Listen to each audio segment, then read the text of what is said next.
কি দেখলে হবে, বানাতে হবে তো। আজকে রেসিপি সর্ষে ইলিশ। সর্ষে ইলিশ বানানোর জন্য প্রথমে ইলিশ মাছটাকে নুন হলুদ দিয়ে ম্যারিনেশন করতে হবে। ইলিশ মাছের একটা তেল বেরোয়, না না একদম ফেলবে না। তেলটাকে সামান্য একটু কালো জিরা কাঁচা লঙ্কা দিয়ে ভেজে সরিয়ে রাখো। গরম গরম ভাতের সঙ্গে একদম জমে যাবে, বাচ্চা বুড়ো সবার পছন্দ। এরপরে চলে আসলাম সর্ষে ইলিশ রেসিপিতে। প্রথমে কড়াইয়ে সর্ষের তেল দিয়ে একে একে দিলাম কাঁচা লঙ্কা ফোড়ন দিয়ে, টমেটো কুচি দিয়ে, টমেটোটা যখন অনেকটাই নরম হয়ে যাবে একে একে দিয়ে দিলাম নুন, হলুদ, লঙ্কার গুঁড়ো, একটু চিনি দিয়ে ওটাকে নাড়াচাড়া করলাম। এবার একটা মশলা তৈরি করলাম।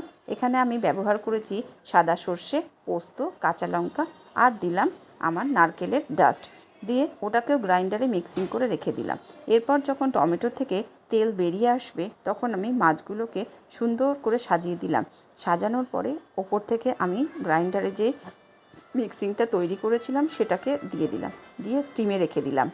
বেশ কিছুক্ষণ স্টিমে থাকার পরে যখন জল বেরিয়ে আসবে তখন আমি ওপর থেকে দিয়ে দিলাম একটু ধনেপাতা আর একটু পাতিলেবু।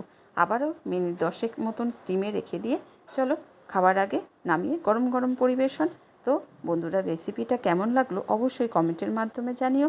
আর হ্যাঁ, এতক্ষণ আমার সঙ্গে থাকার জন্য অসংখ্য ধন্যবাদ। দেখা হচ্ছে নেক্সট ভিডিওতে, ততক্ষণের জন্য টাটা।